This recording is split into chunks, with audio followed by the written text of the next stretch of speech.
All right, Wesley, welcome to the show. It's called Who's Calling. I believe this is our fifth interview. So Nice. thank you for joining us. Fifth Thanks for episode. having me. Yeah, thanks for having me. I'm gonna have you kick things off. Give me an introduction. I know we talked here before we hit record, but give me an introduction on who you are and hmm what you do for work. Yeah. Well, I'm Wesley. I've been married for 5 years, going on 6 years. That's how it started because marriage is a big part of my life. I love being a husband. I met my wife in 2019. We dated for 6 months, got married in the middle of COVID 2020. And I was in ministry while we met and while we first started to date and got married. And I've been in ministry since then. I've I've been doing youth ministry since I've been in ministry. So I've worked with teens and younger adults. That's kind of been my focus. But kind of as I progressed, I've worked with more people outside of that age bracket, of course.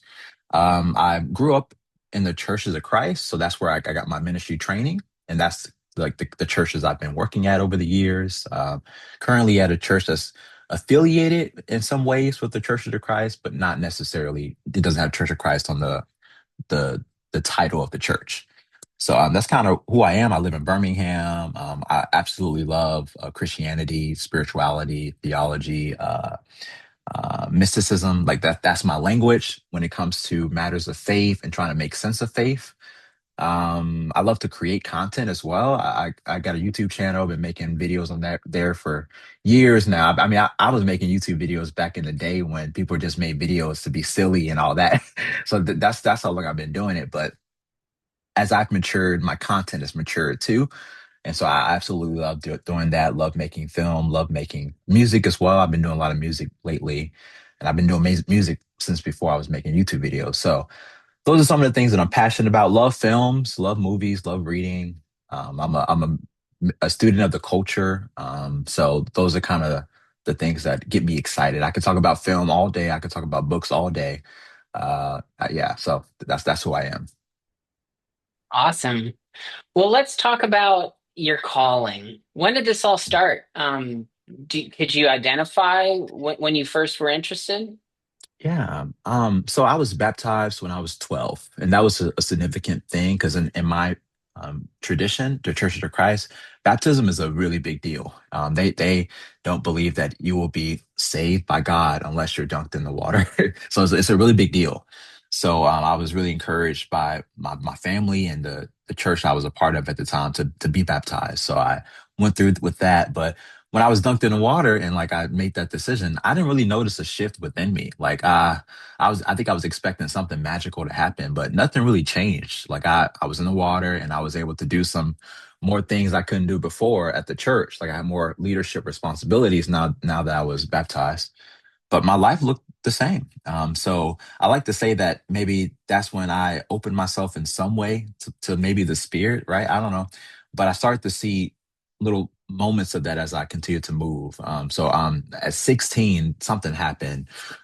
Like it wasn't like a some type of mystical experience. It was just like I just made a decision at 16 that I wanted to do things a little differently. I've been raised in the church my whole life. I've been hearing about Jesus my whole life and hearing about the Bible my whole life. But now I want to read the Bible for myself. I want to ask some questions. I want to try to practice my faith, try to, uh, you know, practice some spiritual disciplines and try to be around people that I think would be good for me and all these things. So I was very vigilant as a 16-year-old. And something else that helped with that is, my dad was in the military, so we traveled quite a bit growing up.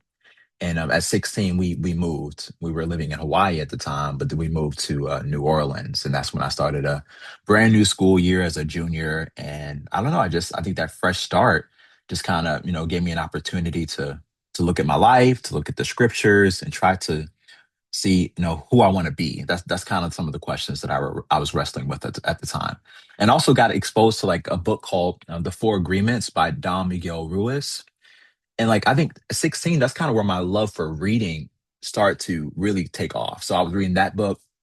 I was reading other self-development books, but I just really was hungry for reading. Before that, I was always writing. I mean, I've been writing since I was probably 12, so I'm always writing something. I have notes in my phone. Back in the day, it was an iPod Touch. I would write on all types of mobile devices, and that's kind of where my writing started. But then it was reading, right? And then I was, asking myself questions and just trying to learn and grow and really try to take my life a little more seriously. And I think naturally, like my spiritual, I think bone or my spiritual, I don't know, how do I describe that? My spiritual yearning, or I don't know, just kind of grew. Like my hunger for spirituality grew. So then I graduated from high school and said, okay, I want to go to a Christian school. So I went to a Christian school where I got a bachelor's degree in Bible and ministry. And when I first started, I wanted to be an education major. That was the goal. I was going to be a rapping, preaching teacher.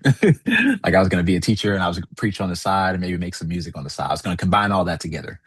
But after that first semester, I was making YouTube videos at the time, and there's this atheist that was he was very forceful on my channel, but I was always engaged with him, and I just felt inadequate. So after like that first semester, I was like, I want to be able to engage with these atheists that are challenging me and questioning my faith. So I wanted to get a degree for that reason, but also other reasons too. Of course, I want to preach. I have these skills that I think I will, be able to give to the church.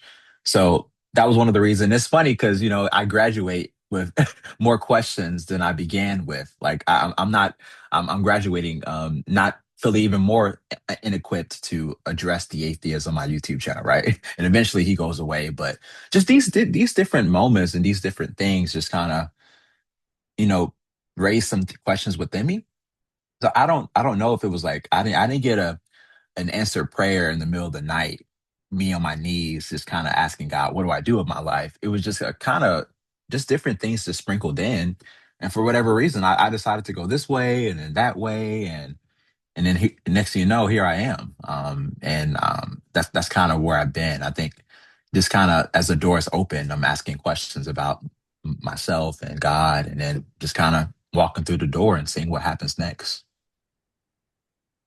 Very cool. I want to talk about the book you mentioned, The Four Yeah. Agreements. Uh-huh. That Man, I love Don Miguel Ruiz. I've read a lot of books by him. I didn't even know you made more than one book. Oh That yeah. book came into my life, divine intervention or whatever, but just in the past year, read it. Nice. Absolutely blew my mind in a Mm. lot of ways. But it's not a book. It's would you consider that a Christian book? No, I think he is kind of beyond religion in some ways. I think it's wisdom. And you could I think he references the Bible and Christianity in the book, but it's not a Christian book. I would say that. I think it's a little bit beyond those, I think those frameworks. So how did that? I mean, you mentioned that as an important book as part of this process. Yeah. Um, Elaborate on that. I'm Yeah. very curious. Yeah. Well, from the beginning for me, which I could say the beginning was age 16 when I started to really take off my cross and follow Jesus daily, it was always a way, like it was a way of living. It was like a practice. For me, Christianity was a practice. And the book, The Four Agreements, that's about practice. These are practical things that we're trying to adopt. These are agreements that we're trying to adopt in our lives so that we might open ourselves to, to more life. I would say maybe that's one way to say it. So Christianity for me was not just about what do I believe? Am I saying the right things? That wasn't the case for me. Even growing up, we grew up. I grew up going to some predominantly black churches at sometimes, but also some white churches, some mixed churches. Like that's kind of where I was at. But at 16, I was at a predominantly black church. So it no, I wasn't asking like theology questions. Like some of the questions the atheists were bringing to me, I'm like, why are you asking this? Like, what's the point? Because for me, it was all about being or following the way and trying to be um, I guess or myself to being a healthier person, a healthier human being, and a more loving human being. And I think the Four Agreements kind of allows you to think about how might I do that with my speech, my behavior, how I'm looking at other people, how I'm thinking about myself. So I think that's kind of why I was so gravitated to it. And well, and someone gave me that book too, so it's not like I just picked it off the shelf and said I'm going to read this to become a better Christian, right? Someone gave me that book, and so I think that's why. and kind of adopted it, and it just made a lot of sense to me. And I've read it a couple times since I read it first at 16. So it's not a Christian book, but it's definitely, I think the Christian way is in the book. Yeah, very cool. As someone that's read it, that makes sense to me. Um, let's get back to kind of on track though. I want to hear more about your story. Mhm. So you were pretty much all in. It sounds like you didn't have much doubt, but correct me if I'm wrong. Was there doubts? Was there fears along this process? Mm. As far as trying to figure out whether or not, ministry is for me type of thing, Yeah, or or should you be yeah, a teacher? At a yeah. traditional role, right? Yeah. So I think it's just been trying to figure out what works. Because I did, I changed my degree to like a ministry degree, but it was like at first it was like youth ministry, like just focus, and then it was family ministry focus. So it was like different degrees that I was leaning into, but it was still ministry. And I think from the beginning, like I was doing a lot of stuff in church, like growing up, even at 12, all those years, I was speaking, I was doing different things. So I knew that I would serve the church because I just felt like I had some skills that I could, give. But also, I just love to do it. I love to study scripture and pray and just kind of help people. That's kind of where I've been. So I knew that I would keep doing that. Like I think that's just been something that I just got a sense that this is what I need to be doing since 12, maybe you can say. So that's always been the case. But it's like, how do I do that? That's been the question. So do I want to do that by teaching? And then also maybe doing some work at the church, or do I want to do this by making YouTube videos? Do I want to do this by making music? So that's kind of been how I make sense of what am I doing. So I get this call or this urge that I need to be serving people and serving the church and following Jesus, but the question has been, how do I do that? And it's been changing, right? It's been changing over the years, but I think that core like posture has been the same. Like I feel a calling to help people. Yeah. Very cool. So, I mean, you're doing multiple things. You're making music, Yeah. you're making Yeah. videos, you're Yeah. you're you're working in a church. Uh-huh. Are you still seeking a singular task, Mm, or is this what you do? Do you do it all? You do a yeah. lot. Is that what you do? Yeah. That's a great question because lately I've been trying to assess whether or not I need to simplify all the things that I'm doing, right? So I think the singular task has been the same, I think, in a lot of ways, because I'm trying to just open myself up to God and let God lead me and trying to open myself to the people around me and just grow. And I think that's kind of where I wanted to do from the beginning, and I think I'm still doing that. But I think I've been trying to experiment over the years. So YouTube has been experimenting, music has been experimenting, and ministry in some ways have been it's been experimenting.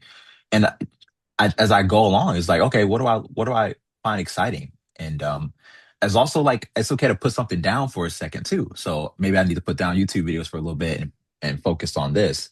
That's kind of where I've been, and I've been okay with not not being married to a particular activity, but the posture still stays the same, right? I still want to help people. I still want to open myself. So yeah, YouTube videos, music, yeah, these are cool. Ministry is cool. Um, but yeah, and like I said, vocationally, like my career has been the same. Like I've been working in churches since I graduated college. This is what I've been doing. So that stayed the same. But yeah, so just ministry in general, like there's different ways to do it. So Yeah. yeah.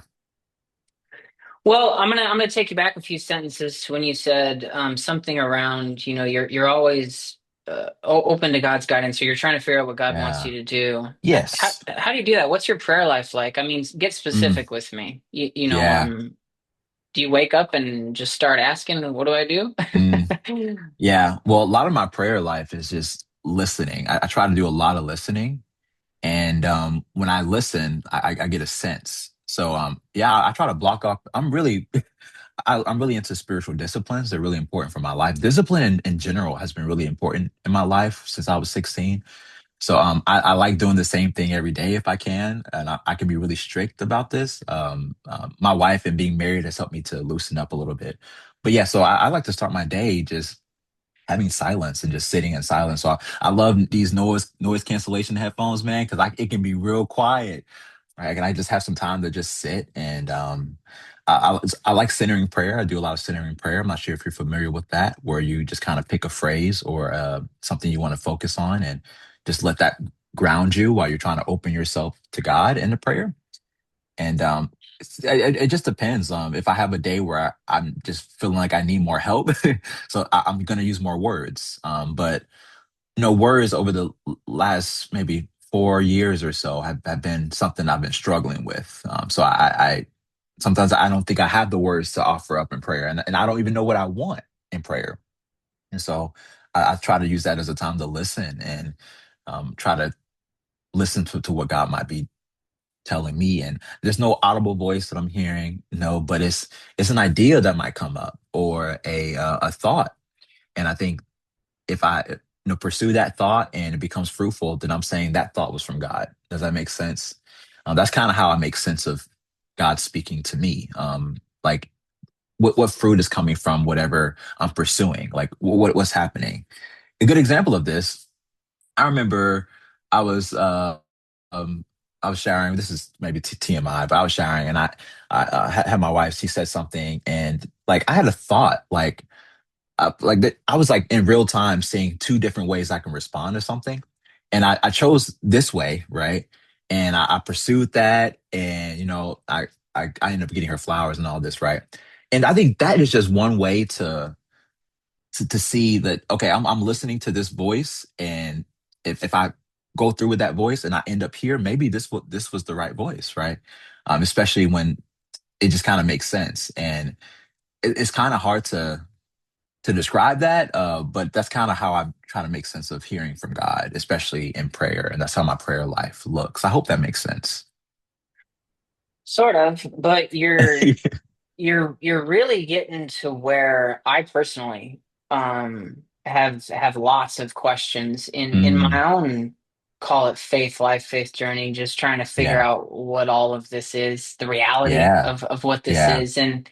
And so I've heard this term centering prayer, hmm but walk me through it. So you have a question, or let's say this is a day where you do have a question. You have you want guidance from hmm from God. So yeah, walk me through the process. What are you doing? How are you feeling? And then go into detail on these fruits you're talking about. How can you hmm discern between this is my own head, wanting human things, or this yeah, is divine? mm, Can you let's yeah, focus on it. Yeah. yeah. Well, yeah, it's I know it's not cookie cutter. So say I have a question, maybe I'm just wrestling with something. I think I enter into centering prayer so that I can surrender that. I think that's kind of my aim and my objective in entering centering prayer. I may have this question or something that I think needs to be addressed, and I'm kind of laying that before God. And as I'm laying that before God, maybe using a word like trust, like I just keep going back to the word trust, and that word trust just helps me to stay open and stay surrendered, right, for whatever time I want to set. So most people pray for like 20 minutes or so, and the objective is not necessarily to find the answer to whatever question that you're presenting. I think in a lot of ways it's just being okay with that question possibly not being answered, right? So then the fruit of that would be maybe the peace that I might experience letting go of what I thought needed to be addressed, or the joy or the contentment I might experience letting go of whatever I thought needed to be addressed in the moment to God, and realizing that, hey, maybe I have what I need, and maybe this space or this waiting period or whatever is exactly where I need to be. So I think it's a lot. There's a lot more. It has a lot more to do with surrendering what I think I want, so that I can just be open to what is and what God has already given me, and my experiences right now. Like I know that I'm alive. I know that I'm experiencing life right now. So how can I experience more of that better, or how can I be more aware of that and be aware of the gifts that I already have. So it's receiving gratitude, is trying to give more attention to my life. These are some of the things that I think centering prayer allows us to do. So it's not petitional prayer. Like I used to pray petitionally, where my prayer was, okay, God, help me to do this, do that, do that, do that. And I think there's a place for that. But part of my struggle for that with that is I don't really know what I want. I think I know what I want, but I don't know what I want. And I say that because I've gotten what I've wanted before. God has answered my prayer, and then I'm like, okay, what's next? Because obviously this is this is cool. You know, I got the subscribers that I want now. Okay, now what? Because I don't think I really know what I want, if I'm honest. So I kind of surrendered that, and I kind of been letting that go. So what I pray for is like my inward posture. I want my inward posture to be addressed. That's my primary prayer on a daily basis. God, open me up to my wife, open me up to my life, open me up to what's going on around me, and help me to let go of what I think should be happening. I think that is kind of what my prayer life has been about. So not necessarily addressing something, it's surrendering what I think needs to be addressed. I think.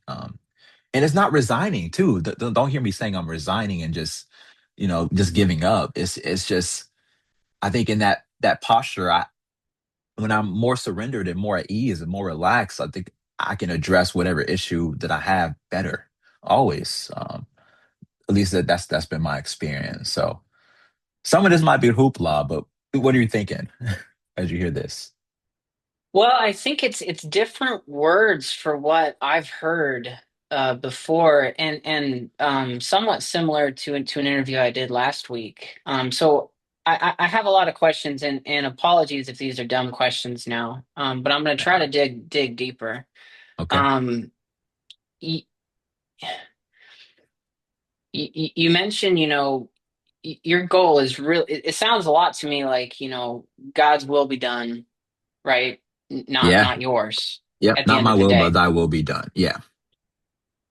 That's kind of a tough pill to swallow in reality, It is. in reality. Yeah. So, I mean, it sounds like you're actually really good at this, separating your own desires from God's. And it sounds like when you go into the centering prayer, what you're really doing is you're, like you said, releasing your attachment, your desires to Yeah. whatever outcome, and you're just seeking Yes. guidance, and you're saying, "Hey, this feeling came up. I want this to X, Y, Z, whatever that could be," Hmm. and you let God kind of get in touch with what your true self, your Yeah. heart. Yeah. What's going on there? Like, can you explain what's happening? Yeah, I can try to. So yeah, I think detachment is a big part of this, and that liminal space where I'm not bringing my words, and I'm not really dominating the conversation, which prayer can be that in a lot of ways. I think that's when I feel more open to God. I think, and more relaxed, right? Because I can come to prayer thinking that's all up to me, like the words, the outcome. Like if I got to say these right words, and then God is going to respond this way, and I'll get what I want, right? But I'm more and more convinced as I pursue this path that spirituality is not about getting what I want. I think spirituality is about surrendering what I want in a lot of ways, and recognizing that I can still like exist when I don't have what I want. And it's actually maybe sometimes better for me not to have what I want. So it's just about surrendering that and just dancing with reality as it unfolds. That's one of my favorite things to say. Like things are gonna happen. Like if I don't just stay in my office all day, if I go outside, there's gonna be life unfolding around me. And I think that is life infused with God. I believe that God is the ground of our being, and we are being held by God. Existence itself is God working through us. So if I view it that way, then God is always speaking, always. But I think the problem that I have is I don't. my ears are not open to my neighbor. My ears are not open to the activity that's happening outside of my office. And so when I leave, I kind of tune out. And so my hope and my prayer every day is that I don't tune out, and I stay open to what could be, stay open to conversations, stay open to situations, and recognize that all of these things can serve a purpose. They don't have to serve a purpose. I don't think I don't know about the sovereignty like type of stuff, or the all knowing all stuff, all language about God. I think that's a little tricky to me, especially when you get to like why are things happening that shouldn't be happening type of stuff. So it's more comfortable for me to say that me and God are trying to figure it out together. I think that's comfortable for me to say. I have a more relational view of theology. I think God is making sense of it too, to some degree. And I think that is the case because God is surrendering that. I think for me to relate to God, God has to surrender something because God is beyond me to a lot of degrees. Um, so I think what we see in Jesus is God surrendering his power, surrendering these all things people want to tie to him so that he can relate to humanity. And I think he's always been doing that, but we see this ultimately in Jesus.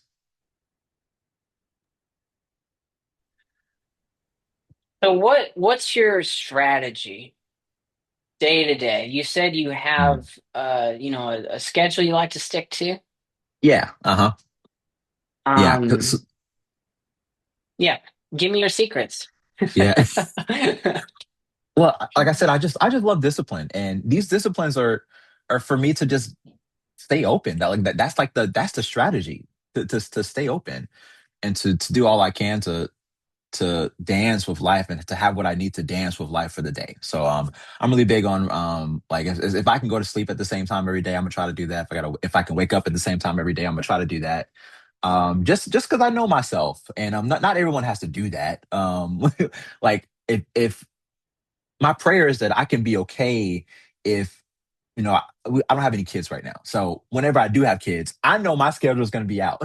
You know what I mean? I know that I'm going to have to surrender that completely so that I can make room for this life. And my prayer is that I'll be ready for that because of all these things that I'm doing now and the disciplines I'm trying to open myself to, that I'll be okay with things flipping like that. Because my prayer every day is help me to be okay with reality as it unfolds. So if I have a baby and a baby is surprising you every single moment, that I'm able to dance with that and not be a stubborn parent and just frustrated with my child, or frustrated with my life that my child is making me have. Does that make sense? It's just trying to be open to that. So my strategy is being open. So um in this period of my life, discipline is just really helpful for me to remain open and to practice being open.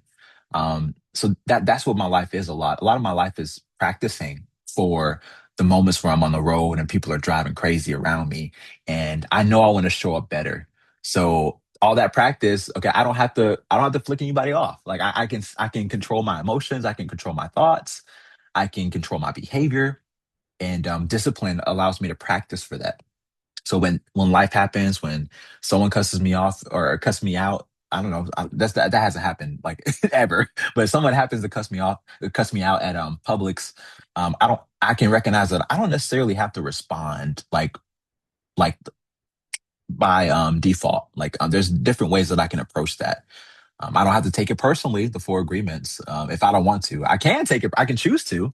I have the freedom to do that, but I can not take it personally. I can be impeccable with my word. I can not make assumptions about what this person is trying to do, and I can try my best.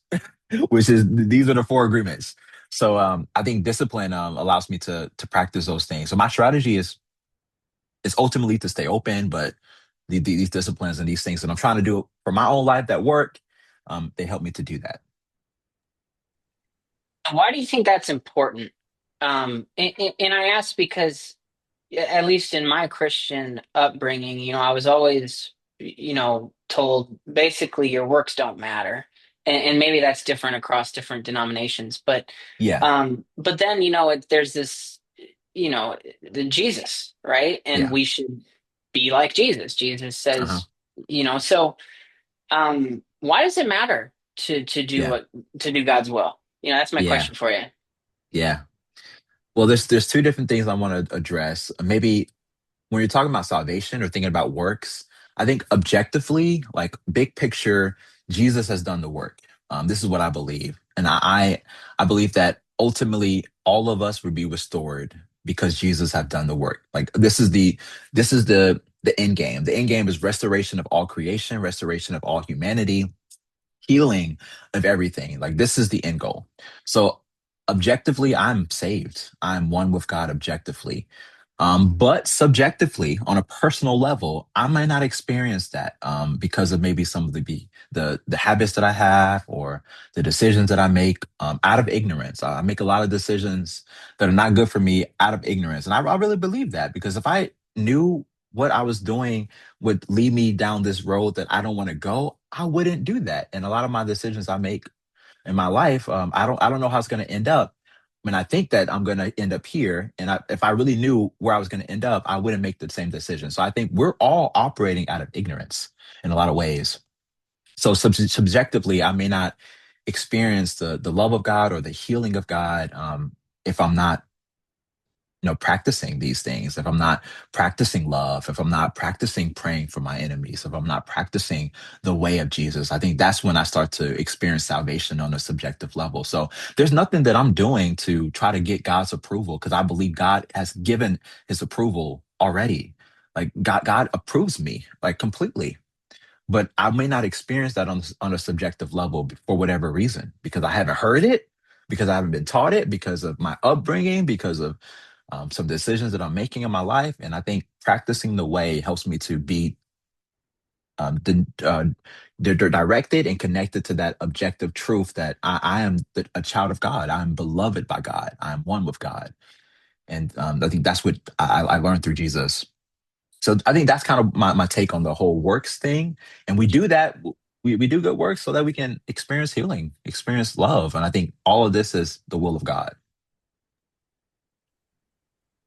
You've mentioned you used the term the way Uh-huh. a few times. What's your thoughts on what I would term as more Eastern um, Mhm. ideologies? Yeah. Buddhism, Hindu. Yeah.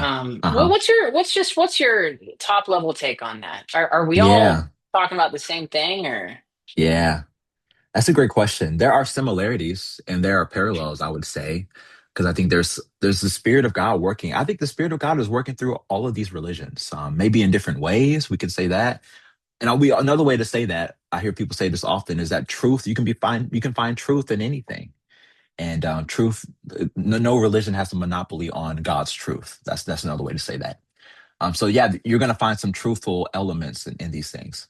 What sets Christianity apart is like the way is it's all about downward mobility in a lot of ways. It's about downward mobility. It's about sacrificial love. It's about just really giving myself away. Another way I like to say it is through Christ and through the way of Christ. I on one hand, I get to recognize that I am somebody or I am something, right? And I don't have to work towards becoming something because I already am something. And then I spend the rest of my life in the way, becoming nothing, becoming nobody, and letting go and surrendering my somethingness. And it's not that I don't exist anymore, or I'm just disregarding who God says I am, but I know I'm the beloved of God, and once I recognize that, I can surrender that, I can serve, and I can adopt the posture of Christ. There are some uniqueness in Christianity, so I'm not saying that all of this is just the same. But what I am saying is, one, you can find truth in all of these religions and these postures in these ways. But there's something unique about the Christian path, sacrificial love, literally finding life through death. Like that's something very, very Christian. Um, yeah, taking up your cross, like all of this stuff. And of course, like I said, there's parallels, but I think there are some distinctions in Christianity. Very cool. Yeah, it reminds me a lot what you're talking about. There's this book, and I don't know if this was the intention of the book, Course in Miracles. But Yeah, I heard of what that. it what it taught me was, that there's a difference between like our egos and God working through Yeah. us, right? And do you agree that's kind of what you're talking about? It's like Yeah. a Death of similar the language. ego. Yeah, Yeah, yeah. yeah. We're dying to our ego. Yeah, we're surrendering our ego. Ego death. Yeah, I think that's similar to take up your cross and follow me daily. Like I think maybe you could say the cross is the ego. I mean, like I said, some might say there's a guy named Marcus Borg. He's a Christian, the I guess thinker. I mean, there's a lot of different ways you can categorize him, but he passed away.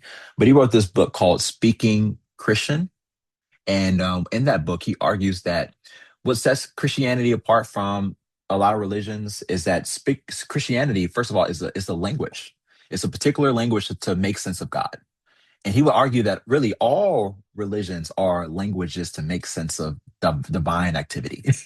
That's how he would categorize Christianity or religions.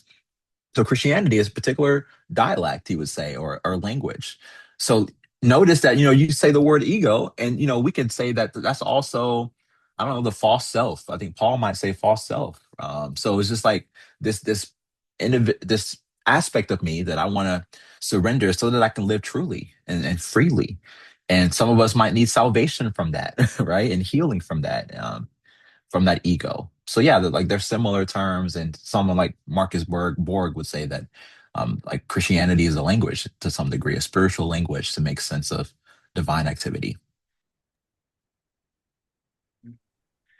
Yeah, I found that stuff through a I guess seeking better mental health, and really Mm, opened up my world to nice. understand my faith better. Yeah, Yeah, a lot yeah. of I haven't read benefits. it, but I is it Marianne Williamson, or no, I there's don't someone else. remember. It's Okay. basically stuff I should have learned from the Bible. You know, it's just Yeah, yeah. um, but Mm, yeah, I mean, you read a book, everyone gets different message from it, right? So that's right. Mhm. yeah, awesome. Including the Well, Bible. yeah, that's what I'm talking Yeah, about. yeah, Yeah. yeah, yeah, yeah. I could go on about that, but Yeah, me too. let's uh let's pivot now to kind of more advice you would give to someone else. Let's say someone spent Mm, their life in corporate America, slaving to pay the mm, bills, and yeah, then they just, they really wished, or they felt something deep inside of them, that maybe something bigger, yeah, service. They want to do something, and God's will be done, right? Um, yeah. Mm, and let's say they started praying for the first time, and Old Testament type stuff started happening to them. mhm, mm, What would your be advice? How should someone navigate that? mm, yeah. One of my first thoughts is get attached to a community in some way, and or talk to like because I do think community is important. Because I say that because I had a spiritual mentor in my life that has really influenced me in a lot of ways, but he started to get like Old Testament type of stuff happening to him. Maybe. But I don't know. I think it's a slippery slope because I think we can really slip into spiritual narcissism in a lot of ways. And then you start to say that God, you go up to somebody and say, God told me that you're my wife, right? And then somebody might like, God didn't tell me that. You know what I mean? So it's like, so I want to be careful that I'm not going too far off into the deep end, thinking that I am beyond people, or I don't know. There's a way to approach this spirituality that can be dangerous if I'm not attached to community. And when I say community, I mean it could just be other people that are trying to walk down the similar path as you. It doesn't have to be a church, um, or talk to a spiritual leader. In some way, and just ask questions and try to help um, be with someone to help you make sense of what you're experiencing. Because I think we are relational creatures, and we need relationship to try to make sense of our reality. No one is an island, and so that's my first thought. Like, connect with people and try to talk to people about what you're experiencing. They may not see it one on one, and that's something else I struggle with the whole advice thing, because like I don't have your experiences. Like I just have my experiences. And when we're talking, we're doing the best we can to articulate what we're experiencing, but those words are always going to fail us. So like take advice from the community with a grain of salt, take advice from spiritual leaders with a grain of salt, but still connect yourself to those things because I think they're important. We need relationships to make sense of what's going on within us and around us. So that's one of my first thoughts. Also, like thinking about like the hustle and bustle of like the pressures of being in corporate America. My thinking is you don't have to leave that. Like when you have a spiritual awakening or some type of spiritual enlightenment, maybe you don't have to leave where you are. I mean, there's some cases where you do want to, there's some jobs that you really feel like, okay, I cannot work here anymore because of what I know now or what I've experienced now. But in a lot of ways, we can be right where we are. Like we don't have to change our lives significantly. We can be where we are, but we're just living our lives with less grit attached to expectations and outcomes. Maybe I still have the same position, but I'm not as anxious about getting the promotion or anxious about showing up how I need to show up because I know that hey, if something happens, I can deal with it. I have some resilience that I'm building inwardly that's helping me to deal with things differently than I did before the spiritual enlightenment or awakening. So that's something else that I'm thinking to say like things don't have to really change on a big scale. Like no one has to really even know that something shifted with you. I think they're gonna sense, but your life could look the same, but your grip to and your attachment to your life might be different inwardly. And I think that's something that I would say for sure. I'm going to ask kind of a question out of nowhere, but it's connected in my brain, so I'm going to ask it. Hmm. Do you think people need to be saved? I mean, do you think Mm, the world needs more pastors? Do you think the world needs more evangelism? Or mm, what's your thoughts on that? mm. Well, as you were saying all that, I was like, what do you mean by saved? What do you mean by pastor evangelism? Because I'm the broad scale, like saved from what is the first question that I have. Like, what do we be saying saved from? Do I believe that people need to be saved from the wrath of God? No. Do I believe that people need to be saved from eternal conscious torment? No, I don't believe in that understanding of hell. I don't believe that we're really being saved from anything but ourselves. I think that is who we're being saved from. I think that is what the message of the cross is about. And we see in Jesus someone that was able to completely detach from themselves so that they could be this mediator for humanity. Does that make sense? So he was able to completely say, "Not my will, but Thy will be done" for his entire life. And I think that's what we're invited into. We're not invited to be saved from the wrath of God. I don't subscribe to that. I don't think that's biblical. I think there's ways to see that in the text, but in a lot of ways, the Bible is a mirror. So if you're going into the Bible and you're looking for wrath and anger, you're going to find wrath and anger. If you're looking for ways to justify evil behavior or whatever, you're going to find that. But if you're looking for love and grace, you're going to find that too. So I think someone even has said that the Bible is only as inspired as the one who is reading it. Someone has said that too, which I think is there's some truth in that too. I think this is the Spirit is working in you, and I think you should know whether or not you're reading the text well by the fruits that are occurring in your life. And when I say fruits, I'm thinking about love, peace, joy, happiness, like, or not happiness, gentleness, faithfulness, and self control. All these fruits of the Spirit in Galatians 5, 22, I think.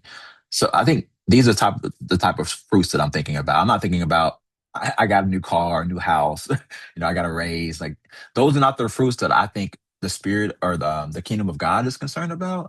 And that's not what I'm concerned about as a pastor. So yeah, going back to that question, saved from what? I don't think we've been saved by the wrath of God. So yeah, I think I think the world could benefit from more pastors. I think if we have some pastors that are willing to like surrender, surrender and serve. Because I think a lot of, and I'm speaking from a pastor's perspective, so I'm not saying I'm just removed from that completely. But what I am saying is, it can be really easy to fall into um, some traps that pastors are not supposed to fall into, and making it seem like you're the end all be all. You are the savior of the world. You're adopting the Messiah complex, when really we're just we know where the food is at. we're hungry people and we know where the food is at. And I think pastors are supposed to point to where the food is at. So that's kind of my thinking. And same thing with evangelism, right? That's what we're doing in evangelistic work. We're serving the world and telling the world where the bread of life is from. And yeah. Awesome. That bunch of light bulbs just went off for me. I mean, connecting that back to what you were saying about how you kind of stay in it is by, I mean, you seem like an expert of keeping your ego at bay, if I can say so myself. Man, don't call me an expert because then my ego comes right back. Yeah, I'm sorry. Yep. Don't call me an expert. No, but I've been practicing. I can say that. I've been practicing. yeah. Um uh well, I don't mean to flare your ego, but it Mhm, shows. So appreciate you giving some of your advice and insight here, mhm. telling your Yeah. story. Is there anything you want to share? And let's imagine we've got 100 million viewers. Uh Mm, Services you yeah. offer, anything you're working on, Yeah. you're working on a lot, right? I can put links to Yeah. your YouTube and your music, but yeah, Yeah. anything you want to promote or otherwise just talk about? Yeah. So yeah, I have a YouTube channel. You can just type my name, Wesley Hargon, on YouTube. You'll find that. You might also find my music channel. I've been making music for a long time, but I've been starting to do that more and more since I finished seminary. I have more freedom to do that. So you can do that. You can also go to my website, withwest.co. I offer a couple things on there. Work in the beginning works of starting an online Bible study for skeptics and mystics, people that are skeptical of the Bible, but also people that want to lean in deeper and know how to surrender more to the truths that are in the Bible. So that's on my website, withwest.co. I'm also a trained spiritual director. I'm really passionate about that. And when you, I gotta break. I mean, I got videos on my channel that describe what that is, so you can look at that. But if you're interested in that, and what that really is just a spiritual companion. Like if you're trying to make sense of your spiritual journey and your pastor's not hitting it, like your pastor's not helping you out with that, or your faith community is not helping you with that. That's something that I offer as well. And I'm not offering advice.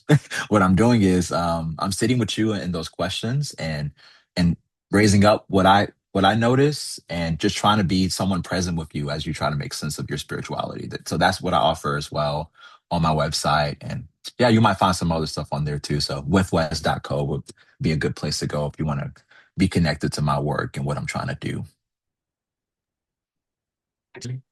Well, thank you much. I that was personally that was enlightening for me. Thank you. Mm, hmm. Um some Love to things hear that. I've been yeah struggling with Mm, is really like understanding what I'm supposed to do. And what mm, you said about letting go of desire, I think mm, that's my next that's it because it's like mm, yeah, I want to do.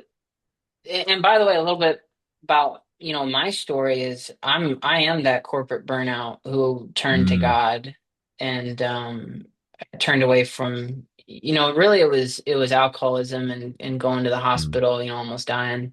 Wow. Um and I started, well, it was I had to go to therapy and Hmm. psychiatry. I had to. Yeah. Kind of.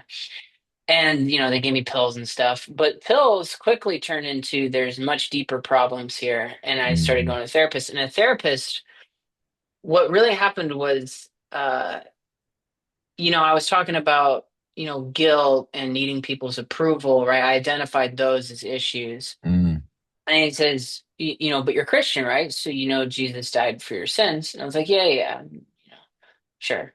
He's like, well, do you yeah. believe that? I'm like, yeah, I believe that. He's like, well, then why do you feel guilty? Mm, Why do you ever feel an ounce of guilt? How could you ever do anything mm, wrong? Everything's free. And then we get into mm. all this like time doesn't exist, Jesus died Uh, for all your past and future yeah. Yeah.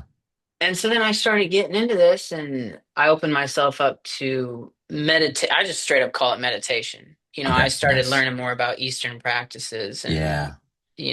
just like, hey God, if you're there, I'm listening, right? And holy Uh-huh. smokes, God was there. Yeah. That's all I can say. And from there, I don't know what was hallucinations, my ego, and what was God, but Yeah. what's. what's becoming a common theme is, as I do these interviews, which I'm learning from too, right? Mhm. Is just try things, get involved, like you Yeah. said. Yes. Yeah. And that's what I've been doing. I've been trying new things and just trying to discover what I want. Like you said, I don't really know what I want. And I'm running Yeah. into that. It's like, who am Mhm. I? Yeah. Like who, if you get rid of the ego, who am like do I even want anything? Exactly. I don't even know if Exactly. I want anything. Exactly. It's like, so what's the point of all then you go through this like what's the point of life and what's the point of Yeah. even like I went into this all like, okay, I'm gonna work for God now. I'm gonna Mhm. And then it's like, well, what does God want? Does God Yeah. even want? Like, Exactly.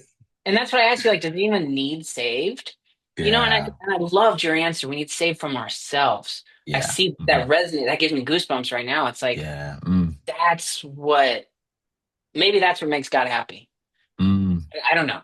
I don't know. Yeah. I don't even know if God has emotions. Do you? Yeah. I don't know. I mean, I think we get a sense that he does. I mean, we got pictures of this in the scriptures, but I don't really know for sure.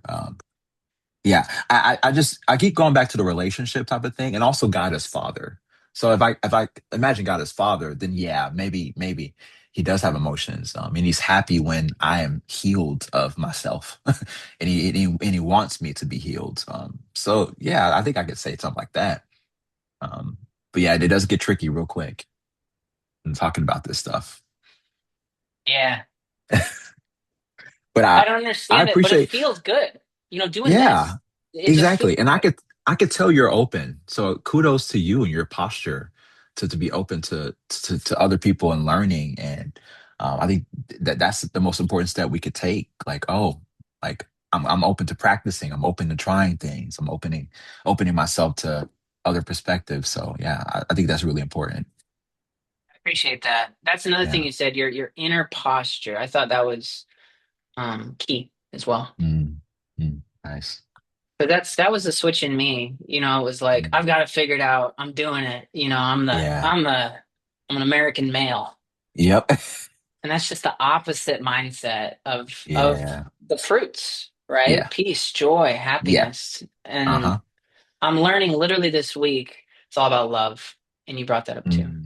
Mm, So mhm. if I can just fix my mindset on love, Yeah. the fruits come quick. Yep. Outdo everybody around you in love and going out of your way to love them. Like that's something else I'm trying to really lean into. Like, because you can really get into the I only want to give to people that want to give something to me, but it's like nah, like let go of that and just give with no conditions. Because I think that's what we receive from life. Like I there's nothing that I'm doing to keep myself alive. I mean I'm giving myself water and all that, but the water was already here. You know what I mean? So it's just about going. Yeah, but that's a whole nother tangent. But yeah, I'm with you. I'm with you. Awesome. Well, thank you so much.